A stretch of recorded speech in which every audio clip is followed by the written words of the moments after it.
هیچ کس روزه ما را اهمیت نمیتیه، هیچ کس سطر ریش ما را اهمیت نمیتیه. شما دیدستین که امروز صدها جوان هستند که همون ریش اسلامی را میمونن و هزارها جنایت بکنن.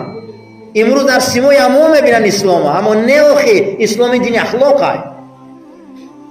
چقدر تربیه همون درست کنیم، تربیه اسلامی مون بلند کنیم. امروز شما میدونید که صدها دخترای هستن که سطر دارن یا عملهای نامشروع میکنه و ای دینی ما نیست. مردم گمان میکنه که سطر او دوش تمام اسلام هموه. اخلاق و تربیه چیزی مهمه.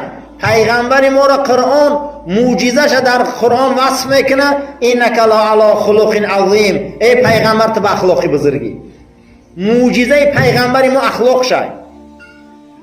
برای همین همیشه در کجا اجتماع تربیت گپ زنیم، ای اخلاق گپ زنیم. زیرا که اخلاق ضعیف شود دین ضعیف می شود. حتی رسول الله صلی الله علیه و سلم فرمودند شما با سجده و رکوع و سجودی مسلمان با مغرور نشوه. شما رفتار و اخلاق او را نگاه کنید، بخاطر او مقصد مناسبت کنید. در حدیث که امام ابو داود روایت میکنه شما گفتار آدم را نگاه نکنید، شما رفتار آدم را نگاه کنید. امروز میدونید انسانایی را که الحمدلله مسلمان و برادر اسلامی هم، لیکن رفتار او را میبینید خیلی اسلام دوره. رفتارهای انسان را باید ما درست اهمیتیم. اخلاق پیغمبر یکم یقین بده.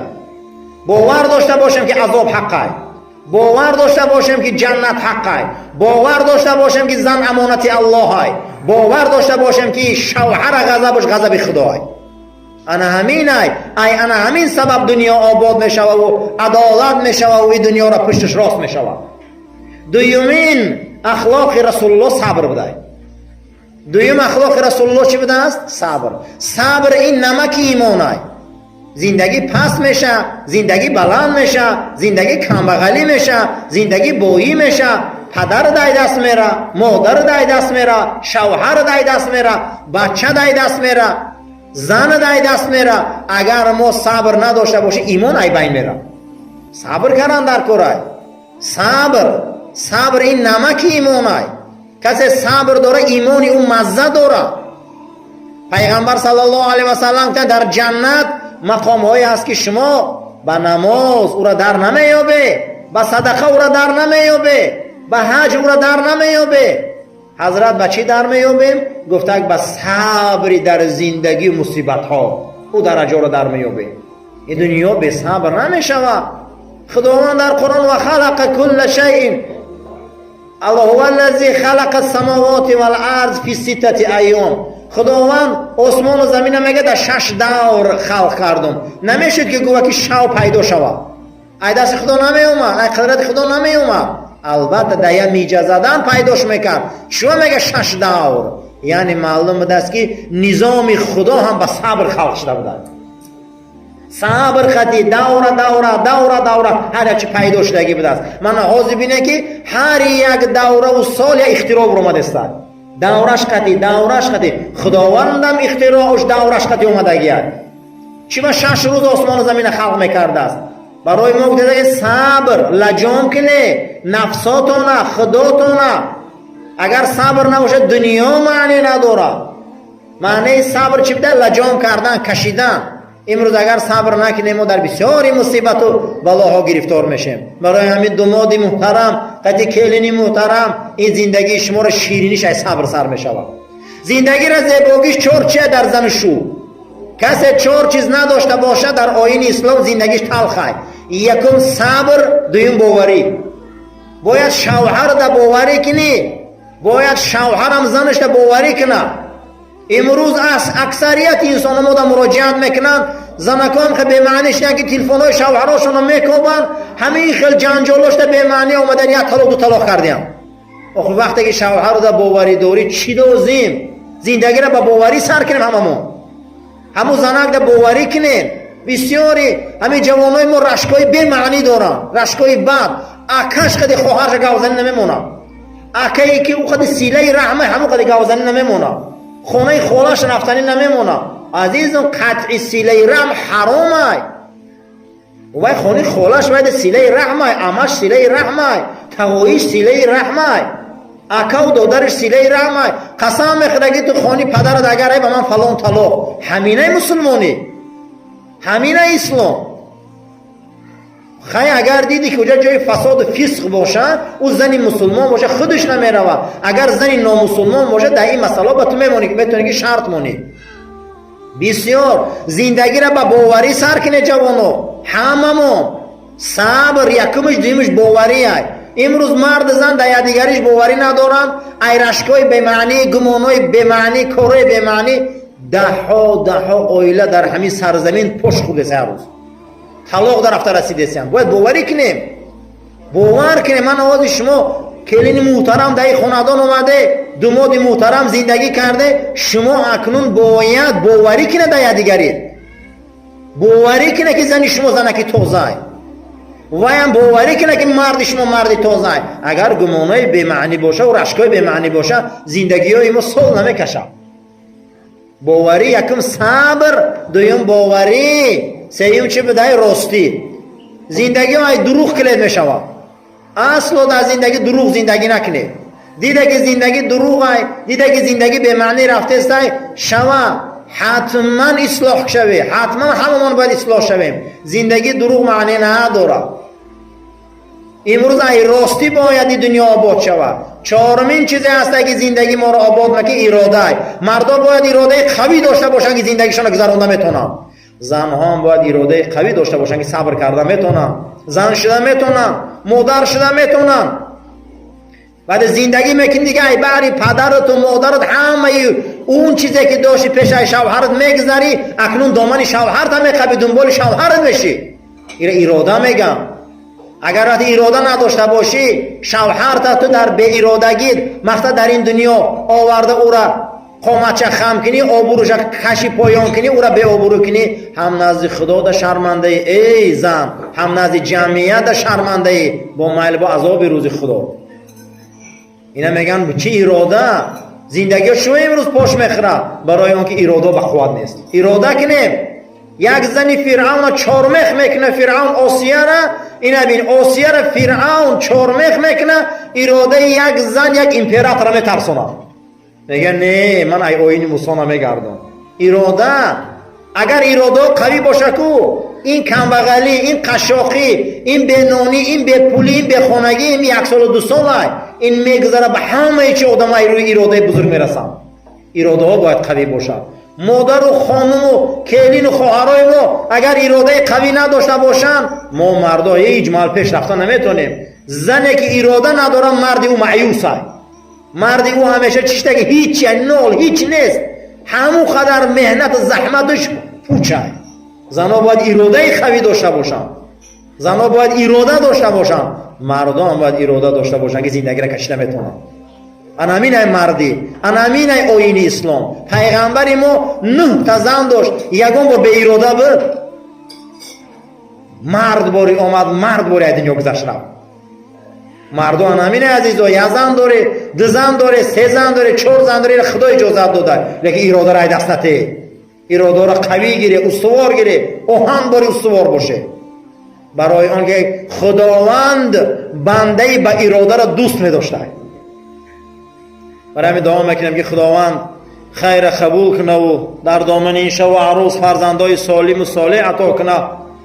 گذشته ها را قبراش پر نور و زنده ها را توفیق ده. عاقبت کار ما را خدا به خیر، ایمان ما را به سلامت و همیشه همین گونه مجلس های دینی را زیاد گردانه تا این دعوت ها، تا این عمل سبب شوه که ما در این دنیا نجات یابیم و زندگی خوب یابیم، در آخرت با لقای خدا و شفاعت پیغمبر با نصیب شویم. ربنا آتنا فی الدنیا حسنه و فی الاخرة حسنه و قنا عذاب النار. آمین یا رب العالمین. سلام علیکم و رحمت الله و برکاته. اکنون ما را جواب ده که مقصد که وقت منتنگه. خدا نگهبانتون. ما باید یقین داشته باشیم، ما یقین باید داشته باشیم که شوهر آزار دادنش ما را فردا پروردگار جهنم می‌دروره. اگر یقین نداشته باشین یا اوسانه در نظرت. ما یقین داشته باشیم که زدن زن حرامه. ما یقین باید داشته باشیم که دشنام زن حرامه. ما باید یقین داشته باشیم کسی دشنام میتیه او فاسقه، ای چارچوبه شریعت میبروید. ما باید یقین داشته باشیم که زنها وقت شوهرها را آزار میتین، آزارهای به معنی میتین، جاشون جهنمه. حتی در حدیث گوهربارشون اومده که جناب پیغمبر صلی الله علیه و سلم که حضرت گفتن ای سه طایفه خدا و ملائکه ها بیزاره و من پیغمبرم بیزارم. گفتن کیه اونها؟ گویا همون امامی که مردم بدش میبینه و این همین مجبوری اومده محراب داشته، منبر داشته، مردم دوست نمیدارن شب، لیکن میبیاید با واسطه برنامه سازی و جوره بازیاش میبیاید همین وظیفه ده میشینه، هیچ کس باید برطرف کردن نمیتونه. دویم گفت همون زنی که عبادت خدا را میکنه، زنی مسلمانه لیکن شوهرش اوی روزنه شوهرش غم میتیه، خدا و پیغمبر و ملائکه گو این زن بیزاره. یعنی برای همین ده یقین کردن در کارای من همینجا ما آمدیم خدماتون خدا مبارک کنه. باید ما یقین داشته باشیم که هر کسی که در مراسم خرسندی برادرش، در معرکه خرسندی برادرش خرسندی میکنه و ایمانش کامله. همین باید یقین داشته باشیم که حق همین. اگر ما یقین نداشته باشیم، اگر ما باور نداشته باشیم، ما باید یقین داشته باشیم که در گور ما را دو ملائکه میپرسه.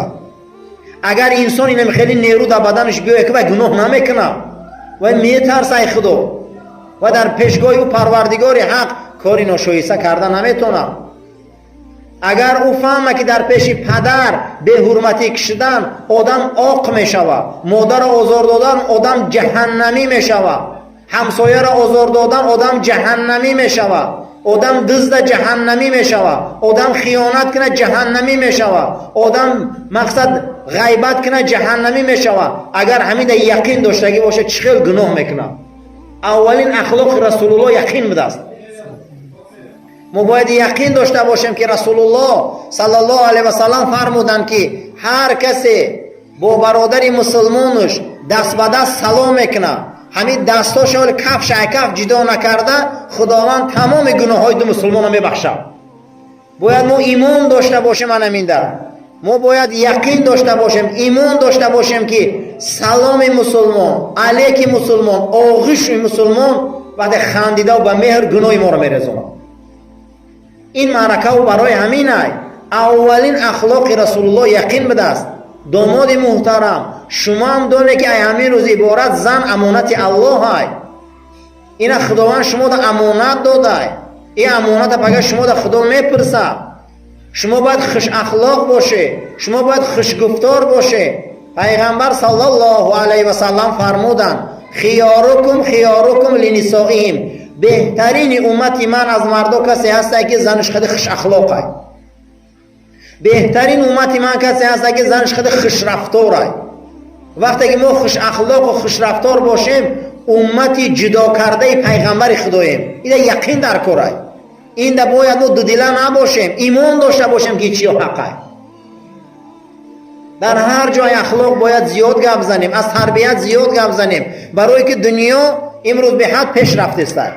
دنیا امروز به حد پیشروی است. اگر ای اخلاق پیغمبر، ای آیین پیغمبر، ای تعلیم و تربیه کلاسیکا ما گپ نزنیم که در 10 ساله 15 ساله آخر نسل یا شما همه اینا وحشی کلام میشوند، اینا به حرمت کلام میشوند، اینا به عزت کلام میشوند، اینا قدر پدر و مادرداری را نمیدونند، اینا قدر کلینداری و قدر داماداری را نمیدونند. یقین باید دانسته باشیم. هر آدم تابوتش میمونن، همه ما و شما مسلمانیم بالای تابوتش میگن که حق الله ای حق العبد. ای خدا اگر قرضدار باشه چیزی در خدا میسپاریم شه. اگر کسی را آزار داده باشه، کسی را شکنجه کرده باشه، کسی را قرض گرفته باشه، با شاهد و دلیل بیاید بگه که حق العبد ما خدا نمیبخشه. برادر حق العبد همینه. زنها اگر به روزگی شوهر روان، شوهرها اگر به روزگی زن روان، خوشتامنا ای کلینا ناراض روان، کلینا ای خوشتامنا ناراض روان. بسیار ما خوشتامنای داریم که بد زبانن، خوشتامنای به معنی هم امروزا بسیار پیش ما شکایت نمیآیند به هیچی، به یگان دلیل و منطق. این همه حواس و آرزوهای به معنی نفس پرستی خدی همه فرزندای مردم کلینا را غم میتن. اینا هم پگه دنیا گذارن کلینا ناراض باشن، اینا هم نزد الله والله جواب میتن. وای کلین شده اومده، وای هم بنده الله های، وای هم امانت خدا های. ندونیست نشانش میتهی، کردن نتونیست نشانش میتهی. خسرو خشتامان وظیفه معلم داره. 5 سال 10 سال برای او پخت پز نشان میته و آدم خوب شود. برای همین بعضی انسان‌هایی هستند که تربیه را ندیدن، تربیه سری در سرخان را ندیدن. پیغمبر ما اومد جانورای وحشی عرب تربیت کرد، آدم کرد. کلین خانه میبیه باید ما او را تربیت کنیم، داماد خانه میبیه باید او را ما تربیت کنیم. خدا و رسول بسم الله نشان دهیم. ما مسلمانیم. اخلاق جناب پیغمبر را نمیبده عزیزان مونده. این یقینه. اگر ما یقین نداشته باشیم دین معنی نداره. باید ما یقین داریم که حقی خدا، عذابش حقی، ملائکش حقی، جنتش حقی، دوزختش حقی، قبر عذابش حقی. باید ما کوشش کنیم که حق الله و حق العبد خوش رو بجا بیاریم. ای ما کسی خفه نروه، بعد مردنمون دعای نیک ممکنه. این مسئله را باید جدی بینیم. خصوصا داماد محترم همه نمونه زندگی را کلین شما میگیره. شما اگر بامداد خوانده که وای کلین بامداد بخونه، شما اگر 5 وقت نماز خوانده که وای نماز بخونه، شما حق حلال جوان مرد باشه و شما این اون سا میگیره. زیرا اینکه خوجه‌ای نکن مرد یخت زندگی. مرد اگر پاپیروس کشه، مرد اگر مقصد دیگه مشروبات نوشه، مرد اگر بندونه و هزارها تبلت‌های معیشی خوره، مرد به نماز باشه، ایوه پگه چگونه فرزند به دنیا بیاید؟ چگونه زن و اطاعت کنه؟ زنی به ایمان در همین گونه مردهای فاسق غریب بده. برادرای اسلامی مومنین خدا، همتون به این معرکه خیر خوش آمدین. خوشنودی مسلمان در حق مسلمان این دلالت میکنه که اون مسلمان ایمان کامل داره. مسلمان وقت در حق مسلمان خرسان شود، در توی مسلمان خرسان شود، در معرکه مسلمان خرسان شود، برادرش وقت در یک نعمت میرسه خرسان شود، دلالت میکنه که وای انسان ایمان کامل داره. مسلمان وقت برای مسلمان زیق شود، در مصیبت مسلمان زیق شود، بالای سرش یا زیقی میبیا اینم زیقی کنه، همدردی بیان کنه، چیزی که از دنیا در اون میرسه که او را زیق میکنه برادرش هم زیق شود. زیق شدن در حق مسلمان هم دلالت میکنه که مسلمان ایمان کامل داشته. اینمی دین ما همینجا سر میشود که اخلاق بینیم و هر یکی ما در شکست مسلمان ما باید زیق شویم، در پیشروی مسلمان باید ما خرسان شویم. انا همین دلالت میشود که ما ایمانی کامل داریم.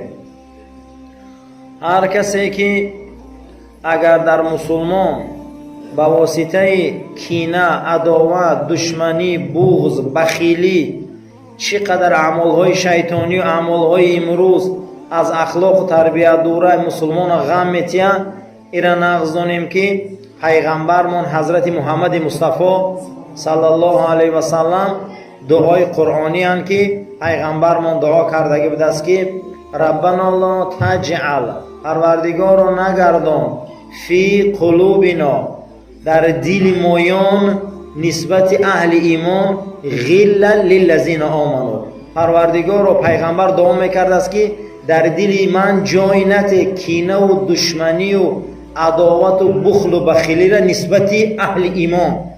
کسی نسبت اهل ایمان، کسی نسبت مسلمان در درون دلش کینه و عداوت و بغض میگرفته است، خدا با او قهری میکرده است. یعنی کسی که در درون دلش با مسلمان کینه و عداوت میگیره، خدا با او قهری میکنه. همیشه و همیشه باید ما از حسد، از کینه، از عداوت، از بخل، از بخیلی احتیاط شویم. چی با پیغمبرمون دعا کرده است که پروردگارو قلب من نسبت اهل ایمان هم خیلی چیارا رهنته. امروز شکست ما در بخیلی های، شکست ما در چی های؟ شکست ما در بخیلی های، شکست ما در حسد های، در دشمنی های. ما باید همی کارهای عملهای رزیله ابلیسی های. در هر یک دور و زمان ما محتاجیم به گپی خوب، به آدمی خوب، به استادای ادبیات، به استادای دین، به معلم، به پدرای خوب. قسم به خدا، این قسم حانیسی های، هر یک دقیقه ما محتاج به نصیحتگر. امروز همین معرکه های ما، شیشتنهای ما، مراسم دامادی عروسی ما، چیزی که نباشه باید حتما یک چیز از اخلاق و تربیه و دین و آیین گفته شود، برای که اگر گفته نشود در بدن ما نیروهای خوب هست، مثل راستگویی، مثل مهر، محبت، صداقت، حرمت، عزت، اینها با واسطه شیطان و پیروای او ضعیف میشوند. انا همین در بدن ما همین نیروهای بودگی را به همین نصیحت ما باید به قوت کنیم. پیغمبر صلی الله علیه و سلم در حدیث گوهربارشان امر کردند که بعثت لاتمم مکارم الاخلاق، من پیغمبر برای او شدم که یک وظیفه من همینه که شما را به اخلاق انسانی آورده رسانم. نگفته اهل نماز، نگفته زکات، نگفته حج، میگه گفته من آمدم که شما را به بهترین فرهنگ آورده رسانم. من آمدم که شما را بهترین تربیت دیم، بهترین اخلاق دیم.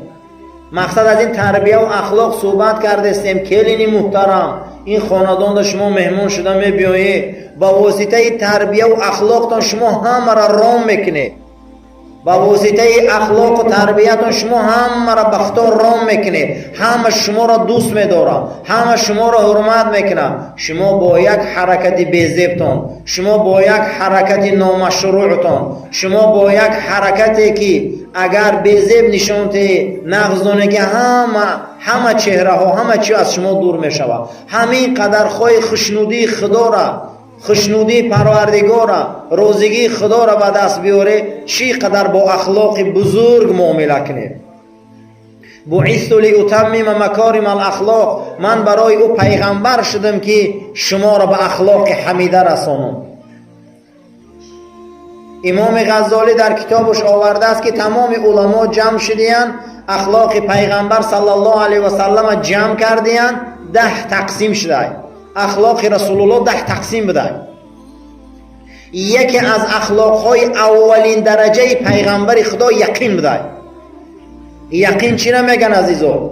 یقین یعنی که اگر حاضر ما در همین جا گپ زنیم که بیرون روشن ہے، همه میگن روشن ہے، همین یقین ہے. اگر ما روشن گویم دو کس گوه که تاریک، همینجا شک پیدا میشود. یعنی یقین کن. انا میخوام باید ما یقین داشته باشیم که دو ملائکه هستند که تمام ثواب و عذاب ما را می نویسند.